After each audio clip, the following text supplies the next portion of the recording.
Okay. Hello. Hello, hello. Hopefully the stream is working correctly. I'm going to. Oh, this is. I have some weird organization going on right now with the windows, but we do have a plan, somewhat. Um, we have a purpose today. We are going to try to make some predictions about the upcoming Netflix show, the Cuphead show. Of course, I did make a video about this already, and I basically said that I wasn't too excited for it. I even had some bad vibes from the trailer that it wasn't going to capture that same kind of magic as the game does. But we'll get there. But the headline right now is that I'm sort of warming up to it over time. I'm having more of an open mind about the whole project, and today I'm going to try to predict certain things about the show. But we'll get there. We'll get there. In the meantime, welcome. Welcome to the stream. Thank you so much for joining me, especially if you happen to be here live. I've had my coffee, so I'll try to keep it relatively high energy, and then later tonight I'll probably have to hop off slightly early to work on another video. I just have another thing going on right now. But yeah, what's going on? How's everybody doing? Purple is here. Purple, welcome back. I think Purple is always the first in the chat. Just about every week. And Purple says hello, and was that Animal Crossing music? Yes. So far, this is some of the video game music that I can play on stream that I haven't gotten copyright claims for. I'm certainly not intending any kind of, infringement. I just need some nice, pleasant music. I love Animal Crossing music. The last song was the 5 a.m. theme from New Horizons, and then this whole block, there are quite a few in here from the original Animal Crossing game, and I love it. I love that soundtrack for sure. That first game soundtrack had so much drum machine everywhere, on top of acoustic instruments and MIDI stuff. It sounded like it's really great. Anyway, yeah, I just happen to play that in the background. Crippy Cone Animations, welcome to the chat, welcome to the stream. Thanks for joining us. And they say, hello, my good fellow sir. Well, hello, how you doing? Everybody doing okay? Almost done with the week and everything, blah, blah, blah, blah, blah. It's February, it's ugly. Out here in LA, they're calling it a heat wave, actually. We were up to 88 degrees today, which, it's not really something I can complain about, is it? When a lot of parts of the U.S. here are very, very cold, getting a bunch of snow and stuff. We've had it nice and warm, but it's also kind of annoying. I enjoy... Oh, too loud. I enjoy the cooler weather here in LA during the winter, but we're just not getting it. So it's been super warm lately. But otherwise, it's business as usual. It's February. Who cares about February? Samuel Kim is here. Welcome back, Samuel Kim. Thanks for joining us today on the stream. And says, there's a new Jurassic World trailer. Is there? Or that's on new? I'm assuming that means there's a new Jurassic World trailer. I have not heard about this. I assumed they were going to continue that series. I'm not surprised, but I'm vaguely excited. I haven't seen the trailer, but I'm vaguely excited by the idea of this, whatever it's going to be, trilogy of Jurassic Park reboot movies, that it's going to get even more goofy and schlocky and weird. So who knows, but I will have to check out that that trailer, unless you're referring to a trailer for the Netflix show, the name of which I forget right now. Anyway, so I'll have to look into that later on. Creepy Cone Animation says, I'm a Cuphead fan, by the way. I'm happy to hear it. Yeah, I'm a pretty big Cuphead fan too. And don't you worry, we'll get to this this trailer stuff here in just a second, but I have to be really careful in how I show the footage from the Cuphead trailers. I have the official trailer and then two more clips that they've released subsequently. There might be one or two more that I missed, but this is what I've decided to work off of. Anyway, if I went ahead and showed these trailers at full speed, I would definitely get a copyright claim right away, because just showing a little bit of the trailer in one of my other streams or videos, it got picked up immediately. So I'm trying to avoid that. So we are going to go frame by frame at points to look at parts of the trailer, to look at some of the animation, and yeah, try to get a perspective of what we can expect from the show. I can honestly say that I'm a big fan of the game. As I've previously explained, I have kind of I've been skeptical of the Cuphead show on Netflix. I'm not sure it's going to deliver exactly what I want. But we'll get there. We'll talk about that. We'll get there soon enough. And in the meantime, hopefully I don't. It's hard to arrange all these windows to do some of this live stuff. But yeah, I hope everyone's doing well. It's been an interesting time for sure. And then the other day I was all hyped up on, I was watching that Nintendo Direct. So I was like, oh, that's fun. There's a lot to talk about there. But I don't tend to do a lot of video game coverage, so I just didn't. But I did get one of the games announced in the Direct, and I might make a video about that very soon if I can manage it. But anyway, I have been in video game mode for a little bit, and now I really want to get back in the Cuphead mood as we're coming up on the, it releases on the 18th, I think, this month. And yeah, honestly, I just have a vague idea of what to expect. Obviously, I do have some predictions, but we can discuss. I think it's a pretty open-ended topic. Cone Animation says it's okay. I won't judge, buddy. It's your opinion after all. Oh yeah, don't worry about it. No, I'm not super worried about, like, you know, having the unpopular opinion. I've certainly been in that position before, and like it's really no big deal. But at the same time, when I made that impressions video on the Cuphead trailer, I was not too happy about it, and I did feel like my comments were bordering on just a little bit too cynical, if that makes sense. Like, I don't necessarily want to be just another, like, animation YouTuber hater guy who's trying to trash everything and get upset about things that people like. That's not the role I want to play, if I'm playing one at all. But anyway, since then, I've looked at some of the clips.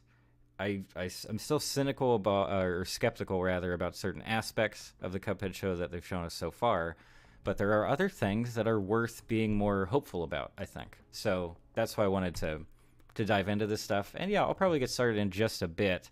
I'll run over some of my, like, kind of, I don't know, more conceptual, big picture predictions for the show.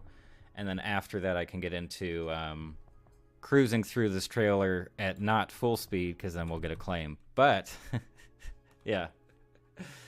Cone Animation is okay if you're honest. Hugs, wow, that's very nice. That's very nice of you to say. I appreciate that. But yeah, generally I try not to, if I know that I'm going to talk about a specific thing in a video, I usually try to avoid engaging with tons of other criticism on the topic that can be helpful at times, but then other times I don't want to be impacted by that as much as the work itself. I would much rather see what it's delivering, not get clouded, because I'm definitely one of those people who can be heavily affected and influenced by other discussion that's happening about a specific piece of media. And I think that's probably what I'll do here. I've seen, man, there are like 1,000,001 reaction videos to the trailer, tons of people talking about it, but I've managed to kind of dodge most of that. But I'm trying to stay positive. I'll tell you, I'm really trying to warm up to it for sure. But yeah, why not? Let's just dip our toes into this whole thing here. Okay, so Cuphead show. By the way, there will be a handful of, sort of light spoilers for the game itself, if you care about that. At one point, I just want to look at the list of bosses and talk about their potential role or appearances in the show, stuff of that nature. So please be aware of that. It's tricky to give spoiler warnings with a live stream, of course, because people are hopping in and out. But I'll try my best. We're going to be really upfront about that. And otherwise, I don't think we could possibly spoil anything from the Cuphead show itself, except, like, if you haven't seen the trailers and the clips, you might consider that a spoiler. But we're just gonna start talking about it. Okay. So if somehow you're not familiar with the original game, it was marketed almost entirely around its incredible art style and animation, just massive amounts of hand-drawn animation, both for the characters and the bosses and even the background elements. Gorgeous animation. It's a huge game. Everybody knows it already if they're vaguely familiar with gaming. It really took off with young kids too, whether they were playing it or watching other people play it. Pretty big deal in that demographic. And finally, that was what, 2016, 2017, I want to say, for Cuphead. And now we're finally getting the show, which has been talked about for years, at least 2 or 3 years. We had a clip early on that just showed us Wayne Brady as King Dice. And now we're finally getting the flood, the final marketing push before it releases. Tons of hype behind it. And yeah, that sets the stage for sure. Cone Animation says, I know everyone has different opinions from what they think. Plus, you sound like a very nice guy. That's very kind. You're saying all these nice things. You're going to make me blush. No, I appreciate that. Yeah, I hope I can communicate that I'm never trying to go after something. But as I mentioned earlier, I'm having better feelings about the Cuphead show. Bit by bit, I'm starting to see stuff that I actually like about it. So, okay, up front. One question I have, and maybe this has been covered in some interviews with the showrunner or voice actors or whatever. I have not seen any information about this. Yeah, sorry, we get some glitches here in the video, but that's okay. We'll work around them. Is it going to be the same basic story as the game, which is, it's not too heavy in terms of details and plot points. It's just that, Cuphead was gambling, owes a debt, and the deal to pay off the debt is to gather the souls of other debtors who are all the bosses in the game. And then the ending, which I won't spoil, but there you go. Very basic story. And based on what we've gotten from the trailers so far, obviously we get, here's a set of bosses right here. I'll get their names because I don't remember their names by heart. This is Ribby and Croaks. And they're boxer, pugilist, casino guys. One of them transforms into a slot machine at one point, right? Or a fruit machine, if you happen to be from the UK. So we have them for sure. Who else do we have here? This is just Cuphead and Mugman hanging out. King Dice, of course, is his own thing. This is one of the Root Pack. Oh, they have specific names. Sal Sputter, so there he is.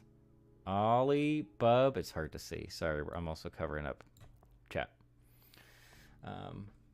But yeah, okay. So we get a decent number of bosses right off the bat. Obviously, the devil was a pretty central character to the whole thing, and he does seem to be the main antagonist. Obviously, I don't think that's a super far-fetched reading of the whole situation. We have, what's the dragon's name? I don't like the dragon very much. And the dragon's name is Grim Matchstick. Very nice. I like it.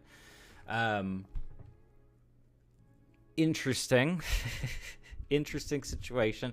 Oh, and look, the little baby one. I haven't seen that one before. Okay, so that's what, 3 bosses or 3 sets of bosses already. There's their frog friends again. Okay. Is there a giant bird boss? Yeah, of course there is. What am I saying? What's their name? I can't scroll down this. I gotta remember that. Wally Warbles, of course. That's the bird boss, so I'm assuming we're gonna get them as well. Okay.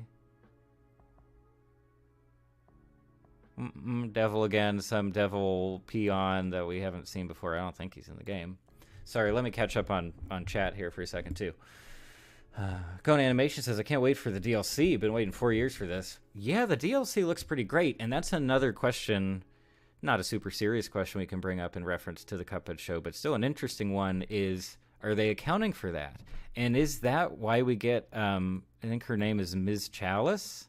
Is sort of a third buddy character for Cuphead and Mugman right here. I'm pretty sure that's Ms. Chalice from the DLC, right? I hope I'm right, because if that's the case, are they also pulling from the DLC? The releases are not exactly timed to each other. Maybe they originally intended for the DLC to release it basically the same time as the show. it seems like the show itself got delayed, so that's mixed up because the show's coming out in like a week, and the DLC is not until June, right? Towards the end of June, maybe? So are they going to include DLC bosses? How many bosses are they going to include in general? Pretty big questions, I think. And I'm also wondering whether the bosses will have, like, dialogue. I mean, outside of, like, the devil. Of course the devil would have dialogue. We see him having dialogue all the time. But, like, the other bosses, especially the non-human ones, are they going to be strong characters? The frogs, yes. The frogs are talking in here. Here, let me scan forward a little bit. Here we are. There they are, our good friends. And I'll put a pin in that for a second, just because I want to read Nicholas A's comment. Welcome back to the chat, Nicholas. Sorry, my phone's going off, too. It's a very professional situation here. Nicholas A says, hi, I'm really beginning to notice the attention to background detail in the trailer. I'm on board with that, too. And I would mostly agree where, like, I don't think that's something that really stood out to me when I first watched the trailer, outside of... I think I mentioned this in my impressions video for the trailer, but this cemetery setting specifically, which we see a couple iterations of, I suppose, definitely feels like a somewhat, I don't know, slant reference to Swing You Sinners, which is I think it was a Fleischer short, right, from the 30s. That's very famous. This scene here, it looks like there's some 3D going on, or like, I don't know, vague 2.5D. Do you know what I mean? Specifically the band back here. For one thing, the way that they're shaded compared to the characters who are way out here at front. This is incredibly flat, but these guys have, I guess, more almost cell shading going on here on the pickle. So that's interesting. And just the way everything moves, I feel like it's laid out in 2.5D, because this angle here, I feel like would be very hard to get drawing by hand, but you do get a sense of depth here. And this is one of the only moments in the trailer where I get that impression. The rest of the time, it does seem to be pretty darn flat for the most part. These close-ups are nice. They do have that shading and everything. You get the shadows going there. But otherwise, and then, I don't know, like, I love the way the backgrounds look. And I think the backgrounds are probably the visual element so far that seems the most faithful to the original game. Would you guys agree with that? Especially if you've played it, like, it looks more faded. It looks more desaturated, which is what you expect from that old film look that the game manages to pull off. The characters sometimes don't seem to fit so much.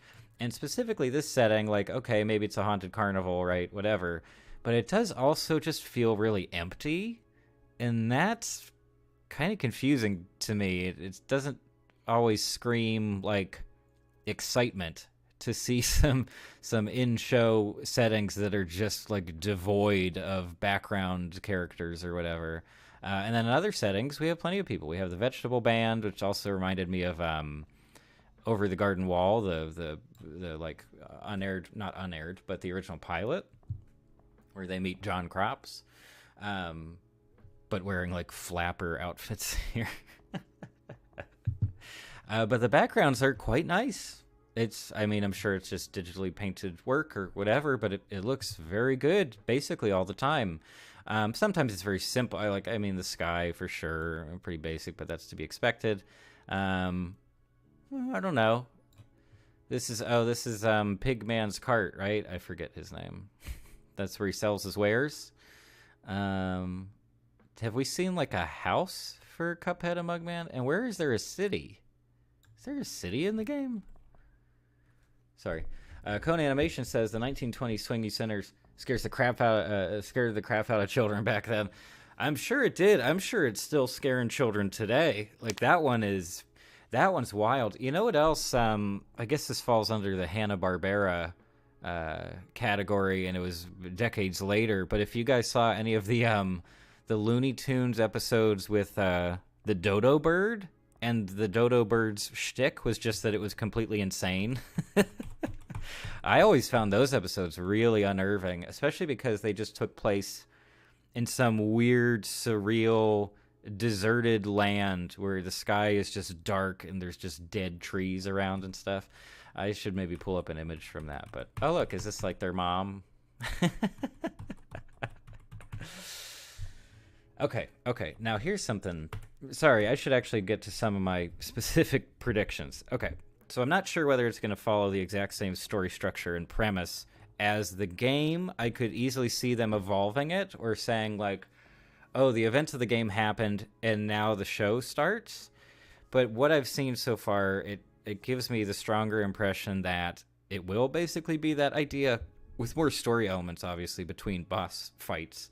But just the idea of, oh, we have to beat all these guys, these big monster guys, and that's about it, and not follow the original story too closely. And there wasn't much there to begin with. So you know what? I'll say as game. Okay, what did I have next? Okay. In terms of demographic, like who the show is specifically being made for, I do get the sense that they're aiming more for younger viewers, and other people, please feel free to disagree with this, but I don't know. Something about the character designs, which, I mean, Cuphead and Mugman themselves look very similar in terms of proportions and details to the game, but a lot of the other characters and even some of the bosses do seem to be a bit more,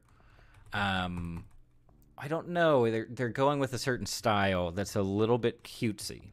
And that's not to say that in the game these characters aren't cutesy, but I just have a feeling they're aiming for a younger audience. And also just, I don't know, the dialogue and humor that we've gotten out of this trailer and the couple clips that I have here, which I should check out too, it feels like it's skewing younger. I don't know. That's just the feeling I get.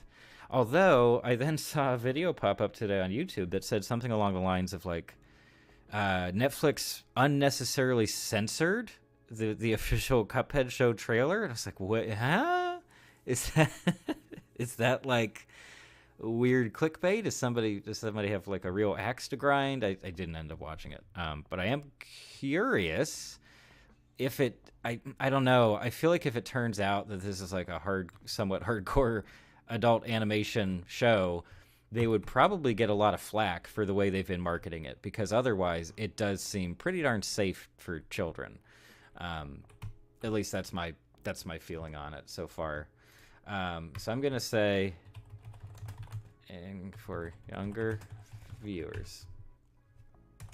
Okay. What else do we have here?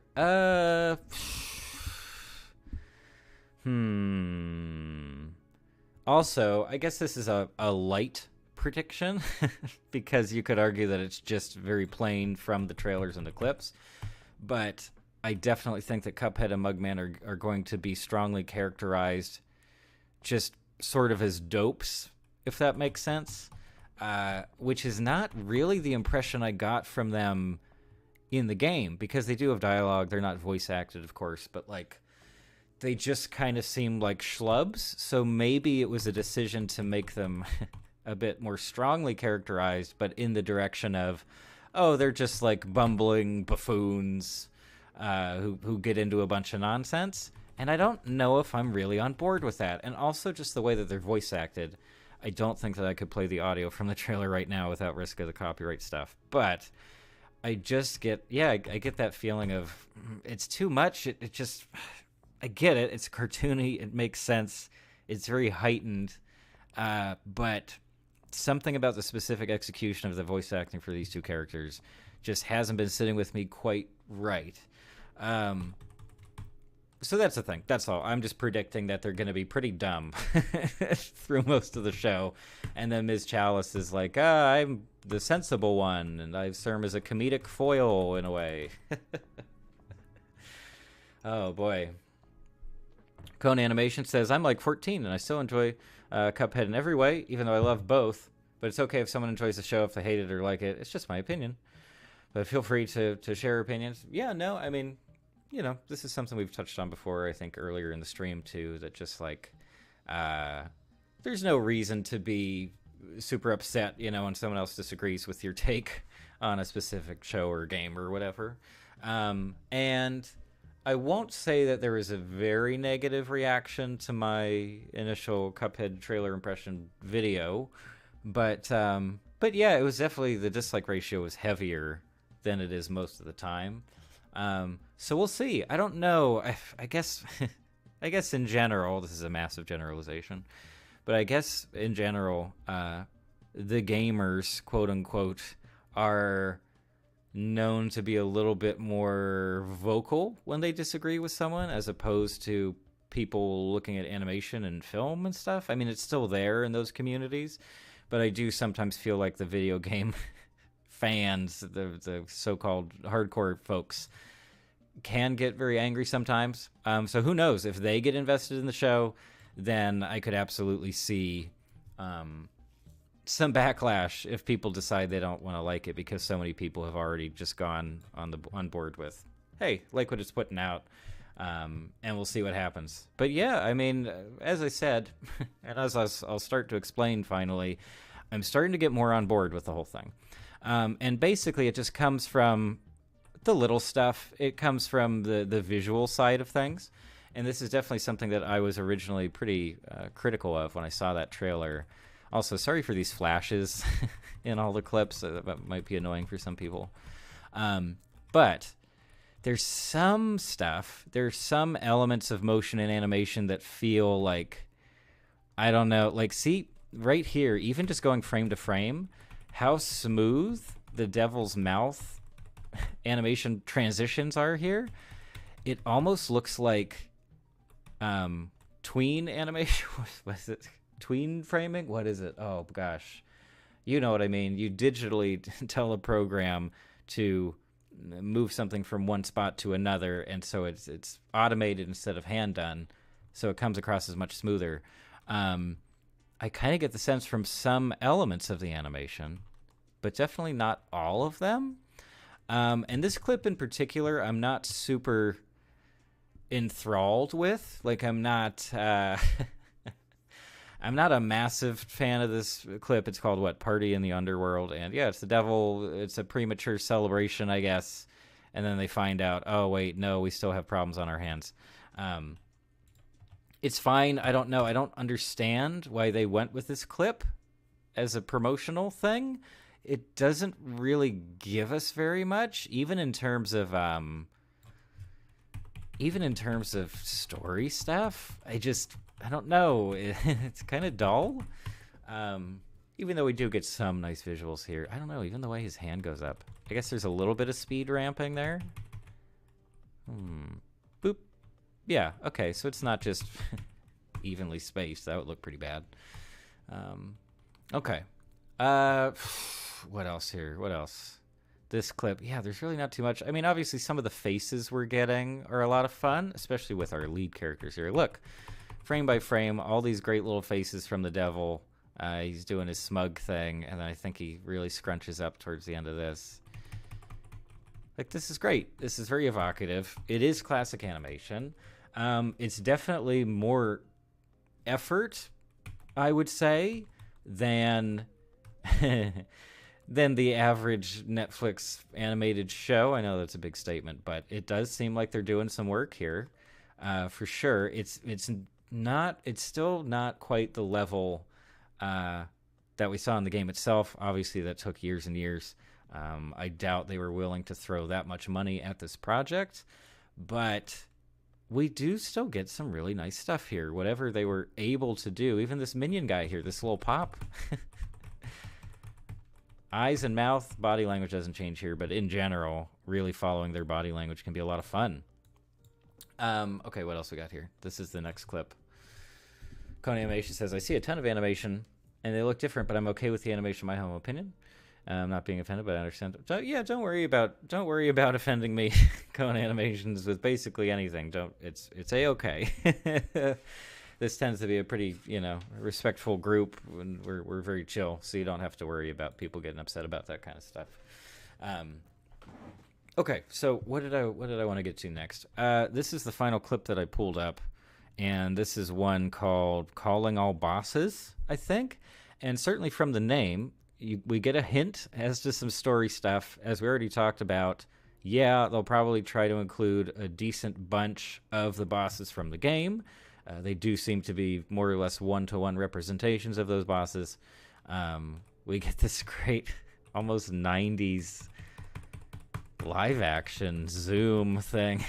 This extreme close-up of the devil here. That's really fun. Interesting, camera angle choice. It makes it very engaging. As I said already, some really nice faces, too. Not the most insane facial animation ever, but still very, very nice. That self-satisfied look here is pretty great. Although, again, even here, look, this is a very basic, well, relatively basic background and setting. We have soap, bathtub, devil, cave background. I guess it's hell or something. And then there's a clear difference between our background elements and our character stuff, because the background gets to stay static, so they can put more detail into it, as we've seen throughout these clips. So even here, the faucet, which is basically at the same, how do we say this? The same distance from the camera, quote unquote, as the character, but it's that ultra detailed, quite painterly look to the faucet. But then right next to it, the same distance, is the devil, who's in that, I would say, a pretty darn different, not a different style, but a very different look in terms of coloring, shading, etc. And then on the bubbles too, I do appreciate that there's this nice texture to it. It almost looks like some kind of like fabric or paper texture that they put here. And the bubbles don't move that much. They just animate these little guys on top, and then this at the bottom stays static. So they just had that texture ready to go. It's basically just part of the background. Okay. Interesting. Hold on, I want to get rid of this stuff. I don't know why I sliced that there too. Cone Animation says, the devil's nose, it looks like a jelly bean. It pretty much does, or like just a bean, or almost an almond in this frame. But it does scrunch. I guess it moves around, right? We got like squash and stretch on the nose? No, never mind. Not that much. The face in general, for sure, but not so much. I wonder if playing at this speed will get me a copyright claim. Let's check the falling cucumbers there. Okay, nothing that flashy, but it works. It's just a handful of frames. No crazy speed ramping happening there. Still nice visually. You have those peeling away to see his actual face. We get the expression immediately. It's a fun little reveal. There is a lot going on, and I will admit that there's more. There does seem to be a lot more detail and effort in the animation itself than I initially claimed, than I initially got the sense for. And that's pretty darn exciting for me, I think.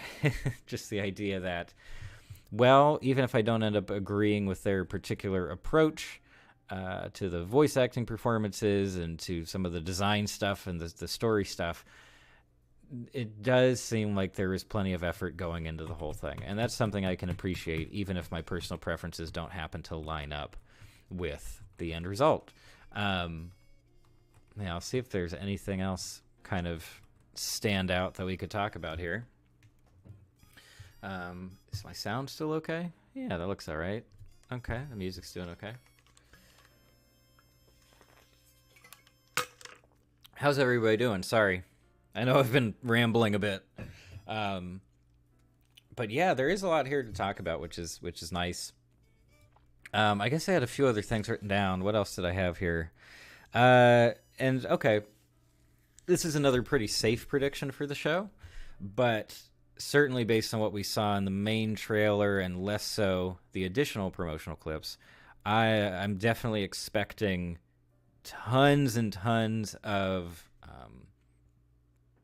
Easter eggs and direct references to not only the game itself, but also to Golden Age animation, stuff that we associate with the Fleischer films, leading into the Tex Avery stuff, early Disney work, all that. I feel like there are going to be a ton of those references, and you will immediately see videos popping up of like, here's all the specific Easter eggs explained, and we've already gotten that from some people online looking at the trailer, they'll point out like, oh, look, this is a very specific reference to, um, this one short from the 30s or a Hanna-Barbera thing or something.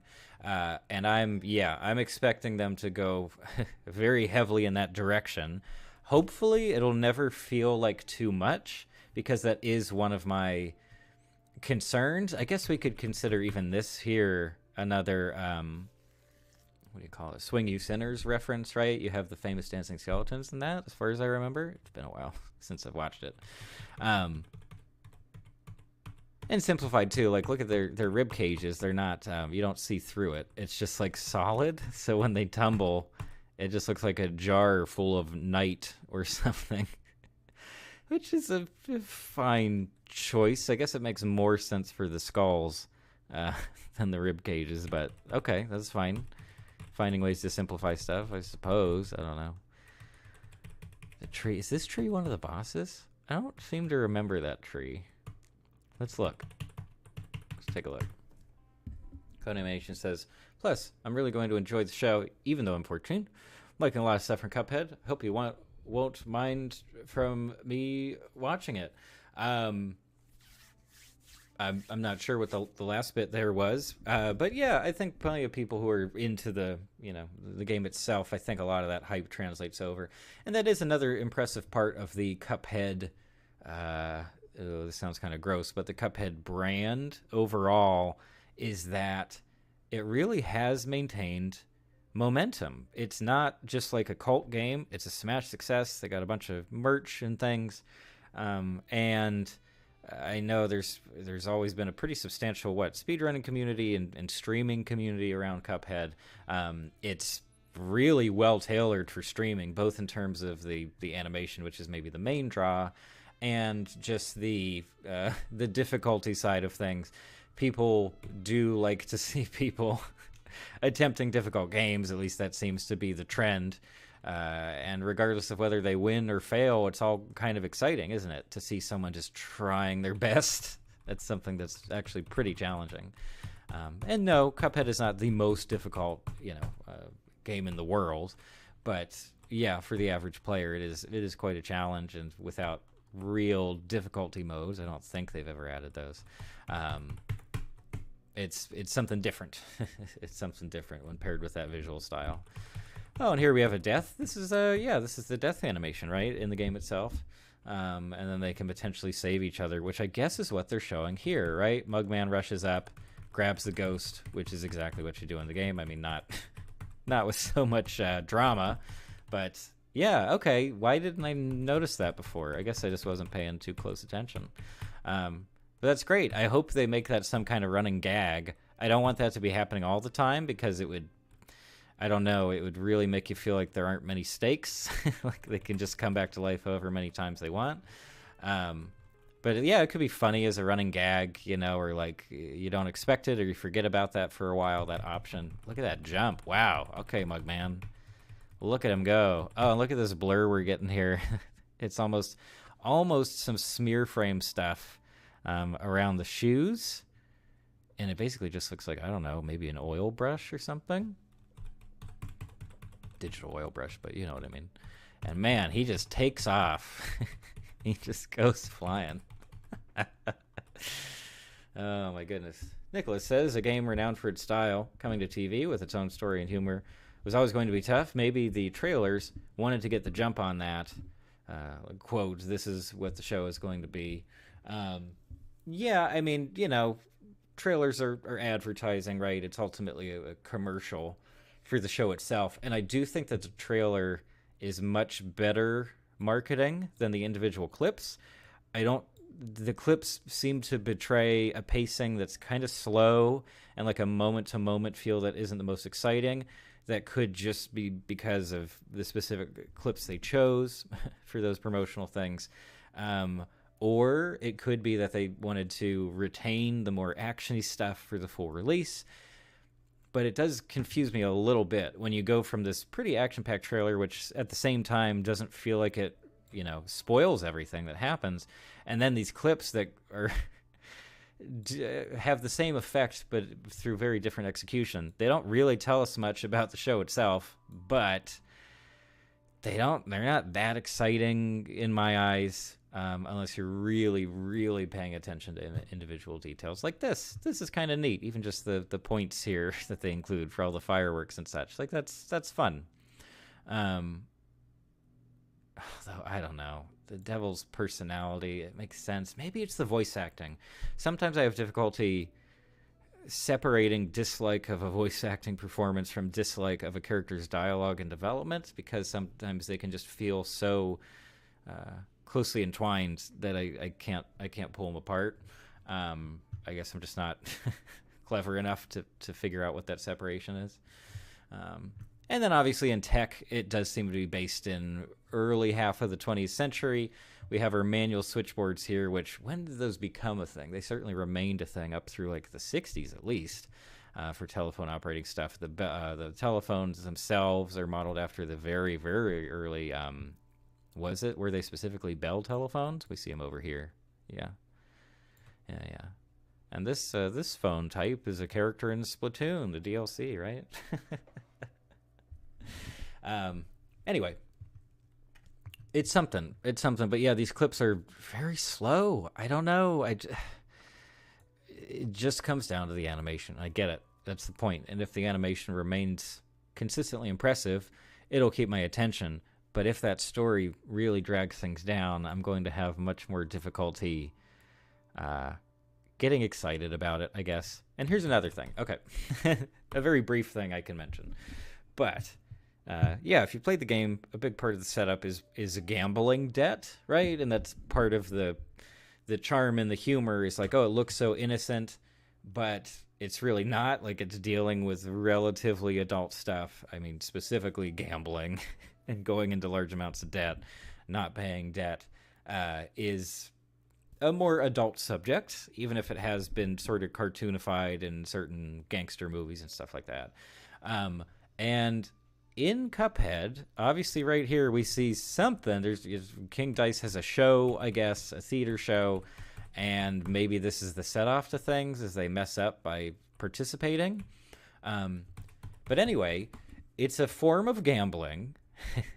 And before I had seen any footage for the show, I would go out on a limb and say that they would actively try to reduce the role of gambling in the Cuphead show for Netflix. I just don't think, given the fact that I do feel like they're aiming for a younger audience, I don't see them really focusing on that aspect. But then here we get a version of that. We get some kind of gambling element, but it's not specifically like a casino. No one's, giving away the deed to their house, as far as I know here. Cuphead's just going for it. A game show is something that kids understand as like a chance-based thing, but it also doesn't translate directly to casino, ruining your life, pit boss, etc.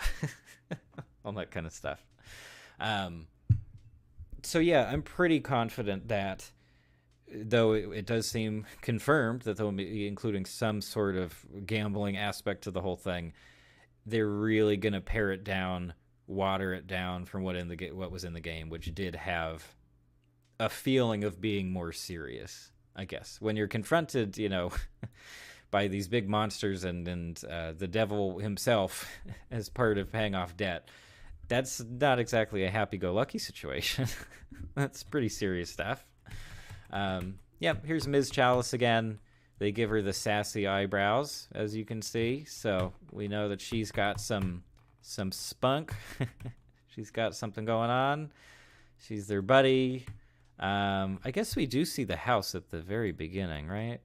And this specifically, I'm assuming this footage we're seeing here is from the opening title sequence, or just the very first scene of the show, because this seems to employ stop motion, right? Like, obviously we have our smoke, goat, butterfly, and some other foreground elements are animated, 2D animated. But yeah, this is like a slow zoom through what does appear to be physical props. Very well done, by the way. This is lovely. I mean, it's very close to the game's art, of course.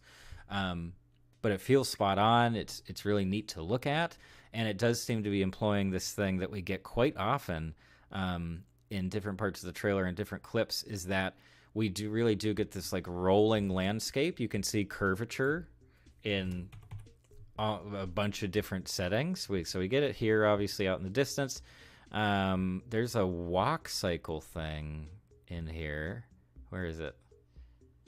No, not here. No. We're gonna get there. This looks pretty flat, but they're close to everything. Okay. I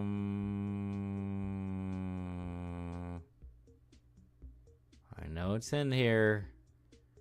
Don't mess me up, trailer. Oh, here we go. And this also feels like something that would be from the title sequence. We have our characters looking directly at the camera, which is not uncommon in the other clips we've seen, but this way, singing and dancing, I think it'll definitely be. And look, oh, their tongues are like little hearts there. That's fun. We have our dancing flowers, which is very nice. They're really, and in general, it seems more intensive animation here. So I assume title sequence. But yeah, we get this rolling landscape, common for walk cycles, especially in the old days. Here again, a rolled earth. It scrolls, of course. I'm sure it repeats on some kind of loop. Ooh, the way those trees there kind of. Again, some 2.5D stuff maybe, but it's a little awkward the way it sort of shoves to the side all of a sudden. Anyway, we see it again here. We get the, this is another boss, right, who's the headstone. Flowers are all dead, unfortunately. They have skulls, which is pretty funny. And oh, look at this. Under the fire, we have like, it almost looks like charcoal strokes, right? Anyway, but yeah, rolling landscape. We've seen it in a bunch of animation. We saw it in Animal Crossing. New Leaf uses that exclusively, and New Horizons gives you that as one of the camera mode options. So that is something to mention, I suppose. It seems to just be part of the art direction in general. Even here, yeah, see, we get the curve just about everywhere. Definitely gives you a sense of smallness, doesn't it? To sort of the world itself. And I would need to compare it directly to the world map from the game, because that might be something directly pulled from there. That's the sense I get, definitely. I don't know. I feel like there should be more texture on the letters here on the typefaces. That's kind of strange. It really does stand out against that more detailed background. And a foil. Man, am I gonna get copyright claim just for like playing at this speed? Wow, he really gets crushed there. Look at this. Counts as a smear frame, right? Sort of. Multiple bits of motion, so that they don't have to use a weird, crazy frame rate when they're doing up cells. But yeah, okay. And then that's the end of that original trailer. Okay. Cool. Cone Animation says, plus I really like talking and sharing opinions with you. I appreciate that. Yeah. I mean, that's definitely what the streams are all about, right? Thankfully, since the channel's still pretty small, it's more personal. I think we can actually talk about a specific thing for a while if people are into it, as opposed to, I mean, videos can be an opportunity for discussion as well. But most of the time, especially over the past, 4 or 5 months or so, I haven't really been engaging with comments all that much, which is on me. I would like to do that. I would like to talk with people there more often, especially when people are coming just with genuine comments, ideas, suggestions, commentary on the video itself. But yeah, in the meantime, the streams have been a good way to just kind of chat with people more casually. Yeah, so I'm glad. No, I'm glad you've been enjoying that.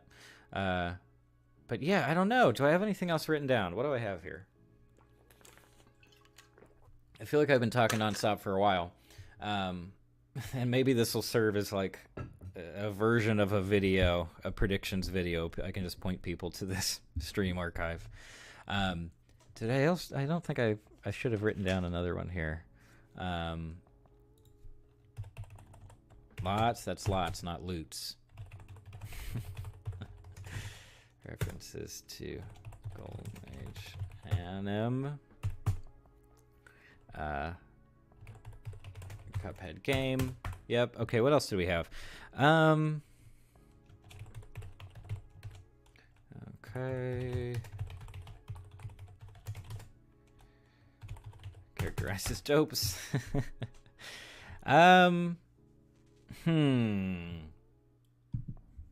Mm-mm-mm. Hmm. I'll see. I do have a lot of notes, but they're kind of scrambled around. And some of them are just questions, and I don't think that counts as predictions. It's just like a prompt for a prediction, isn't it? Um, but yeah, that's a decent amount. We're getting going here. It's not bad. Can I bold this title? No, I can't. All right. Notepad is not the most sophisticated word processor in existence. Okay, yeah, let me look at some of the other boss names too, because I want to get a better sense of who these guys are. Get to that in a second. Nicholas asks, Legends of Arceus news? Sort of. I actually put up I ended up deleting it soon after, but I put up a post, a community tab post on the channel about how I was planning to do a Legends Arceus video. Probably not a full review, but just sort of sharing my thoughts, getting some gameplay footage, non-spoilery stuff. And I took that down just because I wasn't sure whether I was going to be able to follow through on that, because as I watched more and more videos about Arceus that aren't just basic reviews but more discussion or more in-depth, I was feeling increasingly like I didn't have too much to share that wasn't already being communicated by a lot of other creators. So I've been on the fence. I did capture some footage. I recorded audio, edited that, and everything. So it would just come down to getting footage, editing a video together, and putting it up. But I'm still not sure. I don't know. Maybe if I get a little bit further in it, I'm 10 hours in right now. If I get a little bit further in the game, and who knows, maybe even finish the main story stuff, I might feel more justified in sharing thoughts on the entire experience as opposed to just giving sort of impressions of the early part of the game. But I guess going along with what a lot of people are saying, I would definitely agree with just the idea that in general, it's a lot of fun. Like the basic concept of Arceus is just pretty solid, even though the execution of basically every aspect of the game is really where things falter quite a bit. And I think that in the coming months, we're going to see more and more people less blown away, and we're going to see some videos that are a little bit more tampered down in terms of their excitement and their gushing about how great the game is. And I mean, that won't change the score. Obviously, scores and Metacritic stuff is all based on those very early reviews. But here, I do think that people are going to start taking a closer look as time goes on, and they might end up feeling a little less super excited, about just the idea, and they'll be saying, but it could have been a lot better. So that's kind of where I'm at with Arceus. But it's a whole thing, yeah, and it is something that we'll have to... I might end up making the video, but we'll see. Cone Animation says, plus the bad ending of Cups and Mugs, they turn to lackeys or the devil's henchmen, IDK. Yeah, right. If they lose, it's a pretty grim situation. That would be pretty serious for younger viewers, I guess. I don't anticipate any kind of weird subversive ending, really. They could potentially start out in a situation like that of just like, we're almost starting from the lowest point, and now we need to work our way back to a normal, quiet life or whatever, because I guess that was their situation prior to the whole Soul Collection business, right? Sort of a big career change, isn't it? What do you think, Mugman, what do you think Cuphead and Mugman do for work, like outside of the boss fighting stuff? Do you think they actually have some kind of career, or are they just bums who hang around? Nicholas says, some people said it indeed ended up being a scary game, and good observation, Crippy Cone. Sorry, it's tricky now with the delay, of course. I'm not quite sure. I think you're referring specifically to Cuphead. I don't know if anybody is calling Arceus a scary game, although now that the idea has been mentioned, it is kind of challenging at points. And when you're just out there and you don't have a really highly leveled team, and wild Pokemon are really going after you, it is kind of kind of intimidating. But yeah, I think you're referring to Cuphead being a bit scary, especially for younger players. That makes sense to me. I could certainly see that.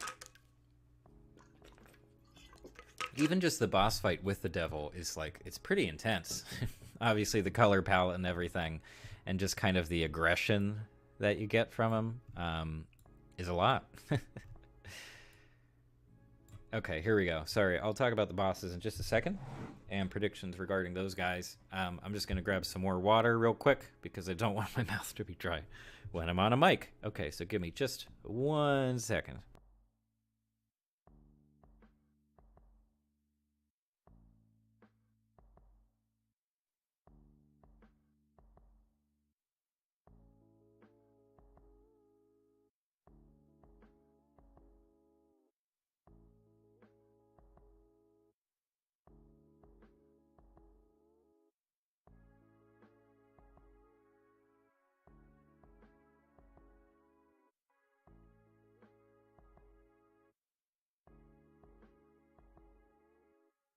All right, here we go.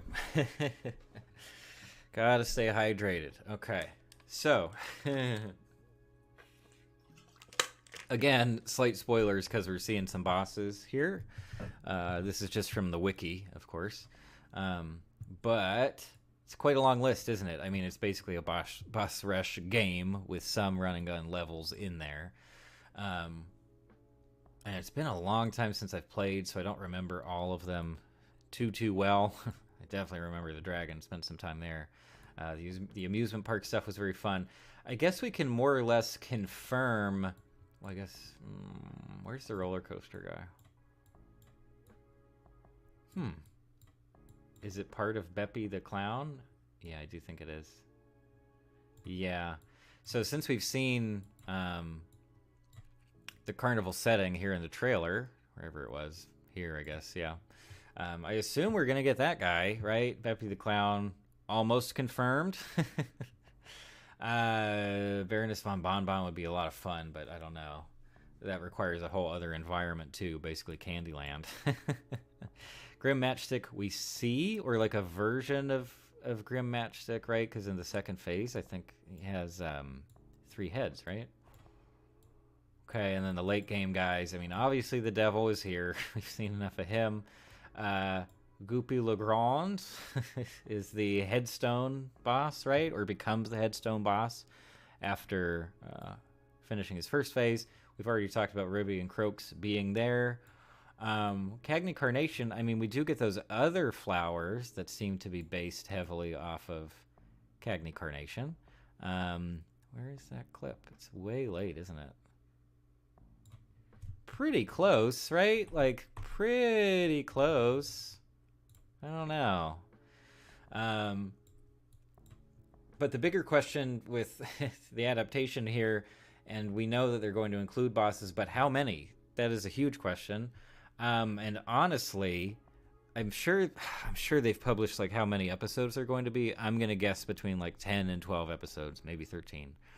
And I don't know. I feel like even doing one per episode could potentially be tough, especially if they want to try to develop any of these bosses, one or more of these bosses, as actual characters. I just don't see that being super viable. I also don't know how long the episodes are, whether it's 11 minutes or 22. I'm assuming 22. A full half hour for each seems like a bit of a stretch to me. Even though I think it's been a Netflix project basically from the very beginning. So I just don't think they're going to be able to hit all the bosses. There's just too many for that. If they tried to cram a bunch in, maybe they'd have a montage at one point of like, oh, they're towards the end.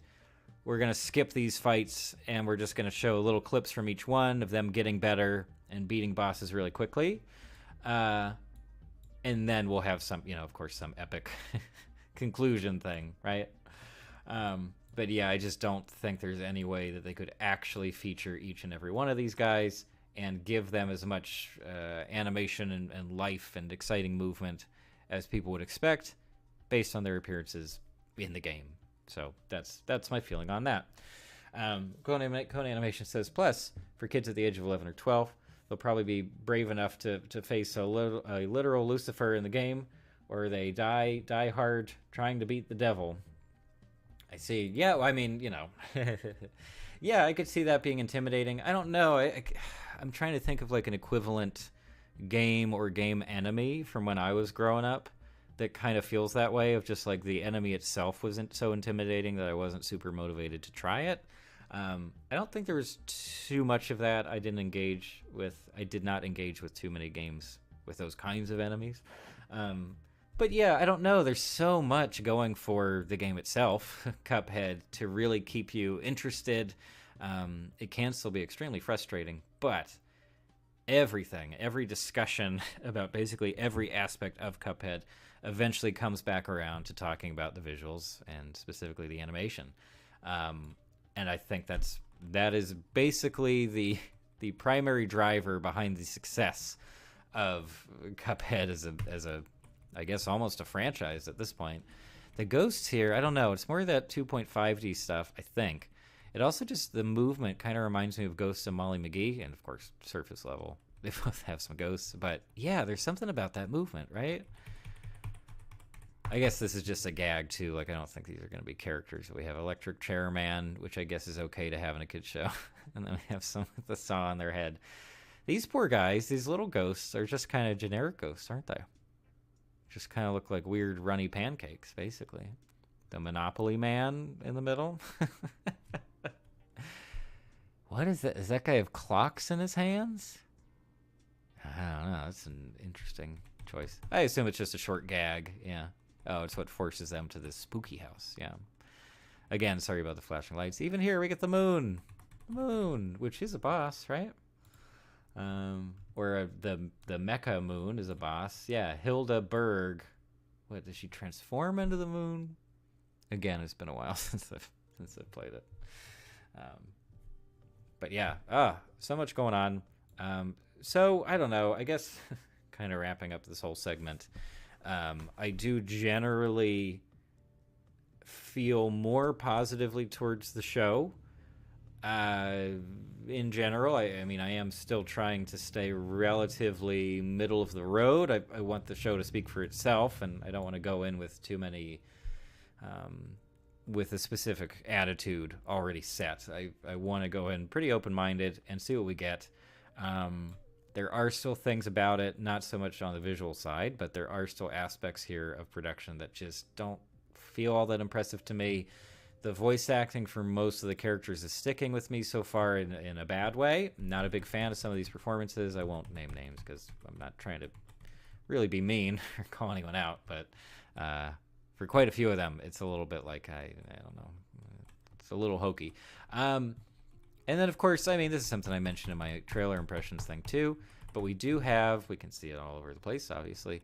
We do have the fake scratches, like a scratch effect to make it look like old film, even though, as far as I can tell, sorry, let me do some tweaking here. As far as I can tell, I don't think, it's going to be hard at this resolution, but I don't think we get like a real film grain effect. It's really hard to tell with the compression here. We can see the scratches and stuff showing up, but I don't think it has that film grain motion, or if you look really closely, it kind of looks like tiny little dots moving around almost. I'm not seeing that here. I'm really not.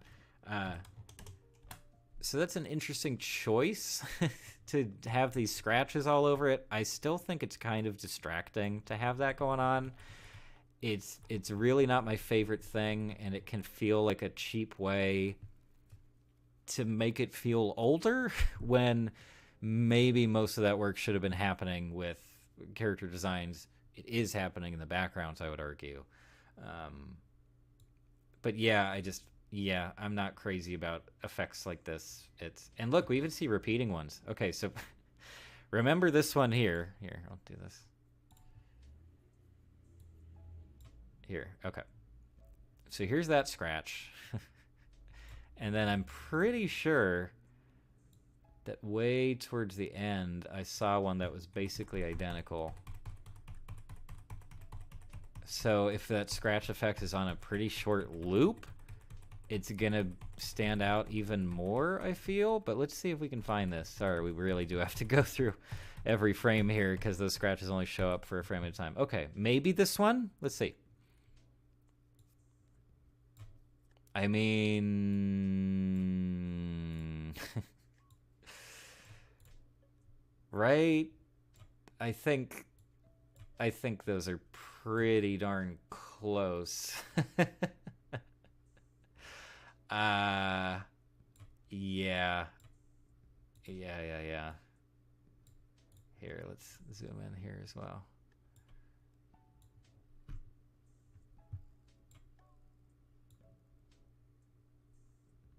Okay, I mean, pretty much the same, I would say. Almost looks like South America to me. Anyway, so it's not surprising that they're using an effect loop, right? But it is a little bit, I don't know. It has a higher chance of standing out to me. Wow, I really messed up this the zooming and everything. There we are. Sorry, this isn't the most elegant way to adjust everything.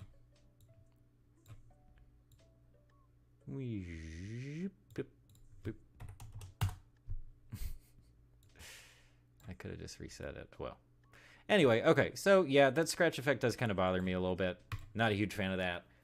And now that we know that it does literally just repeat in the same area of the screen as well. Apparently, they don't like shuffle positions to that much. It seems. That's a little bit especially ones like this that just kind of look distracting. It almost looks like a dead pixel or something. I just don't. Yeah, it really pops against darker backgrounds. Anyway. Hugo, welcome to the stream, Hugo. It's great to see you again. How's things going?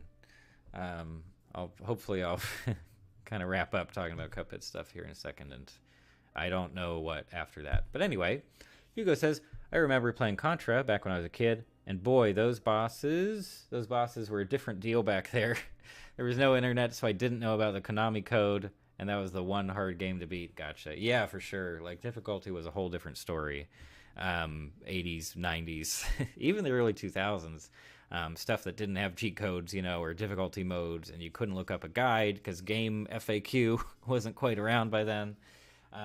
It was a big deal, and if you just couldn't make it through something, and like your siblings couldn't make it through a hard boss, you were just kind of stuck.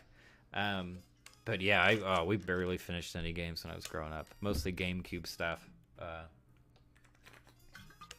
And a lot of Game Boy Color games we would just drop after a while. If you ever played the Toy Story 2 Game Boy Color game, it's Toy Story 2, and they have Monsters Inc. as well, and neither of those are very good at all. It's pretty rough. Nicholas says, yeah, Cuphead, Legends of Arceus, and Contra can all make people break a sweat. Oh my goodness, the scratch cam is great. Oh man, people would get so mad at me if I like really focused on that and made it sort of the point of my if I did like a review or something and really zeroed in on that, I think people would get pretty upset just because most people probably don't care, and it's not a deal breaker for me in any way. I don't want to imply that, but like, it is there, it is a thing, and I don't really see the payout. I don't think it adds that much to the overall visual presentation. And like, obviously they had film grain and scratch effects on the game, but so many other things are happening there to support that look that it really does look like old film at times. So it's certainly more desaturated too, I would say, overall. At least certain parts of the game. Sort of these normal settings are very desaturated relative to a lot of what we see in the clips here for the show. Hugo says, I woke up this morning thinking today was Friday. That's like a that is a waking nightmare situation, isn't it? Oh my goodness. That is the worst thing. Or like, and I've done that too. I lose track of time all the time. But when I was growing up, if I made the mistake of thinking like that we had a day off or something, like I thought, oh, we have this Monday off, or it's a half day or something, only to find out that there was nothing, and it was just going to be a normal day. That was the worst. Or like getting snow, and you're crossing your fingers for a snow day, and it just doesn't go through. That was the worst. Anytime you have this great expectation of relaxing and having fun, and it turns out, nope, nope, nope, nope, business as usual. So I'm sorry to hear that happened, Hugo. That is very unfortunate. And I feel like that would mess up at least my whole morning. Just being like, oh man, it could have been Friday. Could have been Friday. Didn't quite work out. Put the bosses down here so we can look at the... I can check my audio. I need to have that pulled up. Hugo also says, back then I had a lot of free time, so I can sink lots of times on a game, sink lots of time into a game, sure, and I can sink lots of. I never play the game, but shows based on games are sometimes no good.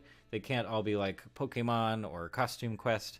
Yeah, there have been some great Pokemon shows, or like seasons, or those shorts that I talked about are some of the best things I've seen recently. Costume Quest was a wonderful adaptation. And I don't know. I would also argue that in terms of video game adaptation stuff, I was going to say Pokemon Pikachu. That's not what the movie was called. It was called Detective Pikachu. And I actually thought it was pretty good. I actually thought that was one of the better cases, for like, I don't know why. I was going to pull up another soundtrack, but let's not worry about that. I was going to say that, sometimes I would get the vibe from that adaptation specifically that at least a big chunk of the team, I don't know whether it was like people writing for that movie or doing pre-production, production design, whether they were working CG and effects, but it really does seem like there was a genuine affection for the source material, and that a lot of people working on that actually knew the world of Pokemon relatively well, as compared to plenty of video game adaptations that just feel like cynical and cheap and rushed out, and it doesn't feel like whoever made it has a good understanding of the property. I know people like the Sonic movie with Jim Carrey. I'm not a fan there, really. I think that's an example of just like removing so much stuff that people actually like about the source material. But no, I do have my fingers crossed for this. I don't know if you were here earlier, Hugo, when I was talking about my slow transition of being more open-minded about the Cuphead show as opposed to my initial reaction, and just trying to find more things here that I can be genuinely excited about. So I'm heading in that direction. But yep, obviously it's not all over yet, is it? Nowhere near. I assume they release all the episodes at the same time. So what, February 18th, I think, will be the day. And it's going to be something, I don't know. At this point, my expectation is that the internet will love it to pieces, and that it'll be at least within the top 10 Netflix viewed that day, probably number one, because there are going to be so many kids and adults eager to see it. And based on the reaction videos and discussion things we've gotten already, it does really feel like most people are already sold with the little that we've gotten. So I do not expect disappointment from the larger fan community, the Cuphead fan community. I think it's going to go over like hotcakes, personally.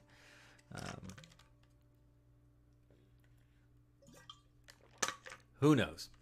Cone Animation says, plus, I have weird dreams, sometimes nightmares. Just want them to clear out of my brain or gory imagery. Dear Lord. Oh no, I hope that's not I hope that's not from the game specifically. I know we've been talking about like intimidating, weird, ugly, crazy bosses and stuff. I hope nothing from Cuphead. I don't know. I feel like I would kind of want to have a Cuphead dream, hopefully not a nightmare, just because, like, does that mean I get to be animated? I don't think I've ever been an animated character in a dream. I'm also not I'm not one of those lucid dreaming people who can kind of like control their actions in a dream. That's not me. So it is, yeah, it is so uncomfortable to come across like stress dreams and nightmares and things like that. But even a nightmare in the Cuphead world, I don't know. Maybe it would make me experience the game in a slightly different way. You know what I mean? Because I've had like a very immersive subconscious experience with it. That would be really something. But in general, yeah, if you venture out into like the crazy, gory, and more intense action games out there, I totally understand. Or horror stuff, even. Like, I would even say that it would be difficult for someone to play through something like Silent Hill 2 for the first time without getting some kind of horrible residual subconscious sludge from that game, because boy, oh boy, it's just dark on a very different level as opposed to just gore, or like a spooky zombie guy in a game. That's a different kind of horror, I think.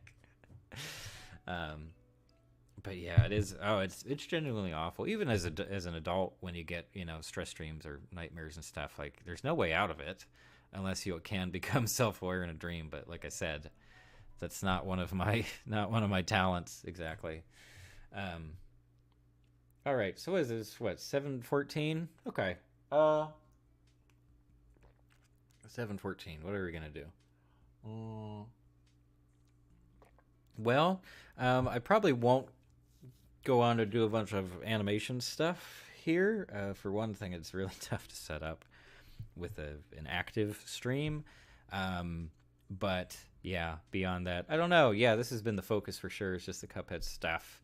So we'll see. Yeah, maybe there's something else I can do for a little bit, and then yeah, I don't think I'm gonna stay on super long this evening. This is something I mentioned at the top of the stream, but I am currently working on, or getting ready to work on, a video about a game I just got. I just got Getsu Fumaden.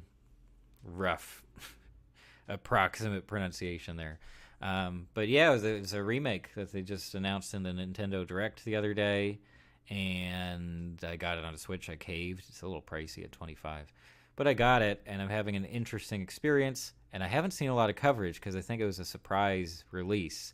So we'll see. I'm gonna try to progress in it a decent amount, get some game footage captured, and put a video together relatively quickly. Because yeah, if there aren't a lot of other reviews or impressions videos going on for this game right now, there is potential to get some numbers on it for once.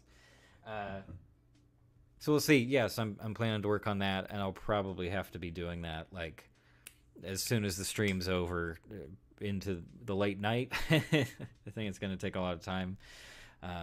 So yeah, so I won't be streaming for forever, but I'd say at this point at least until 7:30, maybe a little bit past that. But yeah, I think I've run through most of what I have to say about the Cuphead material that I've put into Premiere here. I do like this setting with the instruments and everybody. Who's the music-based boss? Who's that? Is it this one? Yeah. Who do we have here? Pirate Man, Robot Man. No, it's not these guys. These are just like characters. Is there a music-based guy? I thought there was. Huh, I don't know. Maybe it's not. Maybe it's its own thing. A fun little orchestra setting. There's, of course, that famous Looney Tunes, right, where Bugs Bunny is, I guess it looks like the Hollywood Bowl, and the opera singer's there, and he pretends to be the conductor. Remember that one? That one's pretty fun. Sorry, this is a bit loud. That's better. There you go. Nice and calming. Yeah, I was going to pull up the Chibi Robo soundtrack, because I think it's really fun and upbeat and stuff, but I don't want to mess with the internet connection right now. Cone Animation says, plus I have anxiety and I am autistic, and I'm trying not to feel afraid or worried about terrible stuff in my past. Oh, totally understand that for sure. That's not my experience exactly, but at least the anxiety part I can definitely relate to. Yeah, in general, it can be nice sometimes to just kind of air that out, to just sort of grapple with that idea of like, oh, this is something that I struggle with, you know. But yeah, I'm definitely not a I'm not a professional in that field, so I can't, you know, I certainly wouldn't want to give someone advice and everything, but yeah, I can definitely say that I think a lot of us struggle with anxiety at the very least, even if in different sort of iterations based on the specifics of our own situations, you know. But yeah, and that definitely can lead to the sleep stuff too, right? I'm sure there's a very strong connection between stress during your waking life and what your subconscious runs through while you're asleep. It's the same brain, isn't it? For sure. What other bosses would I like to see? Do you guys have a favorite boss? Maybe that's a good question. That's like an internet-y kind of question, right? Do you guys have a favorite boss from the game, or like a top 2 or 3? I'd be willing to accept that as well. I do really like Baroness von Bonbon. She's pretty great. So much fun animation happening there. The little minion candies that she sends out, it's wonderful. Yeah, the bee here, Rumor Honeybottoms? Oh my gosh, just such a cool character design, and the palette, obviously almost monochromatic, but I don't know, bright and engaging and fun. Calla Maria, very fun. Very fun punny name. Dr. Cal's robot, I don't know, not the biggest fan. Some neat transformations and things, but it's not my normal go-to, I guess. Captain Briny Beard, I don't know. I also think his character design looks so close to Bluto from Popeye that it's kind of distracting. Like, it almost looks too much like something from the era, which is a weird complaint. Ribby and Croaks, I don't know. Design, they're fine, but just personally, that was a big triumph when I first played the game, was getting through that boss. That was a big deal, and took me a lot more than the 2 previous bosses. Dragon, I don't hate. I mean the opposite of that. I do hate the dragon. Crim Matchstick is awful. Not a fight that I'm super into. Nicholas says, mermaid person. Yeah, what was Calla Maria? Yeah, that's a great fight. And also the setting is just so much fun, and you get to see the way they do the waves is almost like, you know, in-person theater, like a theatrical production. It's very cute. It's just a lot of fun. Yeah, but it's a good roster. Again, this is why people love it. They love the look. Crazy boss rush stuff. It's just great. Oh yeah, these guys are all from the big casino fight. That's why they're separate. Okay, I see.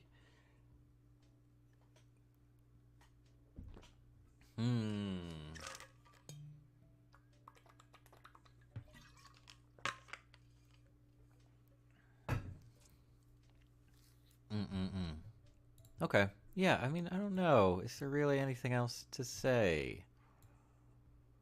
I mean, I'm happy to hear some predictions from other folks. If you guys have any kind of ideas or, yeah, just straight up predictions of what is going to be in the show, go for it. This is the time.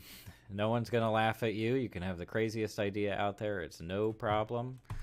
But yeah, what are we going to see?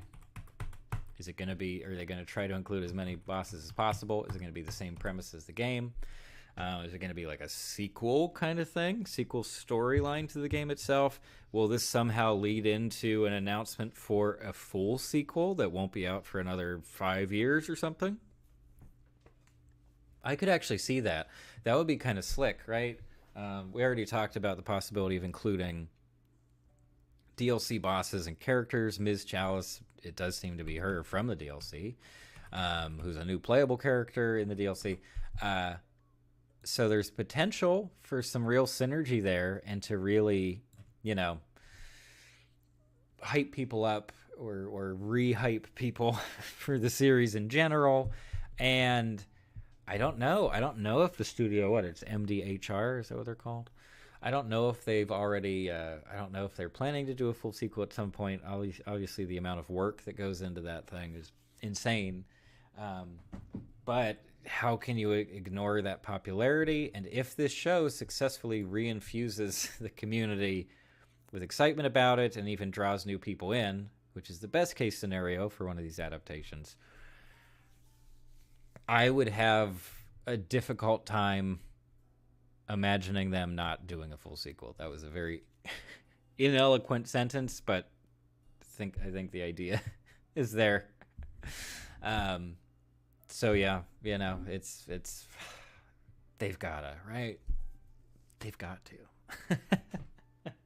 They've got to do a full sequel at some point, or even just like another game with different characters and settings, but with that style, with that golden age of animation style and look overall.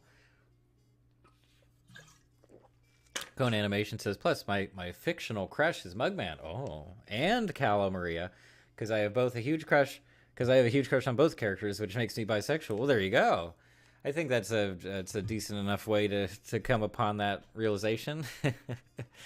No, yeah, I mean, obviously we get all kinds of, also, like, I don't know, in their characterization, many characters are gendered, but at the same time, like, when we're talking about an inanimate object, you know, maybe gender is a little more ambiguous for some of our characters. That would be an interesting element. I don't get the sense that they're going to try to be, you know, more progressive with like representation or anything in this, especially because there aren't really human characters, so maybe they feel like it wouldn't fit. And I don't see any evidence of those attempts here in the trailers and the clips. But it's still technically a possibility, I suppose. But yeah, just in terms of character design, yeah, Calo Maria. Wow, that artifacting is terrible. And then Mugman, yeah, I don't know. I mean, he looks awfully similar to Cuphead, I suppose. Obviously, they're reskins, essentially, and they kind of have the same personality in the game, sort of. We really don't get a ton of, you know, characterization or character development in the game overall, outside of how they're animated specifically in fights and those tiny bits of dialogue we get between boss fights and things. Which are really not the most evocative, and I think even at times some of that in-game dialogue can feel like it's trying a little bit too hard to strike that chord of, oh, this is like the mid-Atlantic accent thing, and this is how people used to talk in movies and stuff, and audiences will immediately recognize that feel, and that'll add to the charm. I don't know, I do feel like the game kind of went very heavily in that direction, and it wasn't necessarily my favorite creative choice. It's fine, it doesn't really get in the way of anything, but yeah, the story itself is very bare bones in the game itself. Yeah, these larger scratches too, oh my goodness. Now, does that scratch line up with, where's the other one? It's on the book guy's head at some point. Let's take a look. Okay, we're doing this again. It's real. Okay, so now to the clip. I think this clip is the book guy. No, it's not. So this one. We get a zoom in here. I think it's in this area. We get that longer diagonal scratch, I think. There's something right on his head. I know it's there at some point, because I pointed it out earlier. No, it's a different one. It's a different one. Yeah, I guess I just realized that it's a, you know, a longer linear kind of scratch, as opposed to a lot of these are just kind of dots, much smaller. So, and it makes sense because they were on different parts of the screen, and if they're cycling the effect in the full frame without nudging it, why would it suddenly transport from there to there like the other one? But yeah. Oh my goodness, it's a thing. That scratch effect, it's really something. Zoom. Anything else? I don't know. Obviously, we get our smear stuff every once in a while.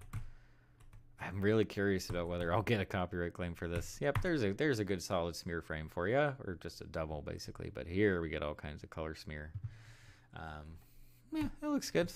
Nothing really stands out. Ms. Chalice there, it's part of the trifecta. Look at that corn guy in the back. I like him. He's my favorite so far. Please weigh in with your favorite vegetable person. I don't know why the broccoli looks so mean. Is that like the general impression of broccoli? That they're like punk rock drummer kind of guys? Look how angry he is. And in general, I really notice a lot of big shows having difficulty animating drumming because it's weird and technical and the characters aren't necessarily rigged for all that different kind of movement. But this is very simplified and it works, where it's just a big stretch and a slam down. We don't get anything too, intricate or specific. He only has, 3 drums for gosh sake. A couple drums and a hi-hat. Oh yeah, and the fact that is it always milk inside their heads? Cuphead and Mugman, the names alone don't really give us a sense of what is inside their heads. Ah, yes. Is that in the game itself too? That little bit of wordplay there? Huh. Well, anyway, you know what? I guess we're here at roughly 7:30. I will probably start to wind things down now. And so, yeah, if anybody has any other, comments they would like to share, any predictions about the show, or their general feelings of whether they're excited about it or not. We've talked about some of that already. But yeah, now's the time. We're going to talk about basically anything else, really. But yeah, who knows? Maybe I'll end up making the Legends Arceus video just because. Why not? And what else? Yeah, Getsu Fumaden. I'll try to do something relatively quickly. And beyond that, I am pretty well into production on a longer form and more sort of intricate video on Canadian animation, which has been in the works for a very, very long time, at least 6 months at this point. So, and it's also going to be a lot to edit, so I have to break it down into different parts. But that is another thing going on that's on the roster here, I suppose. That's not the right word, but you get the idea. But I think those are all the bigger things going on right now that I've planned for the next week or two. And yeah, I already did my Kid Cosmic thing. We have this Disenchantment Part 4, Chapter 4 is out now, right? I haven't touched that at all. I haven't had the energy for that yet, but who knows? It's so long, and I'm just not a big fan. So I'm not sure. I'm not sure whether I'll go through with that, but there's a chance. There's always a chance. Yeah.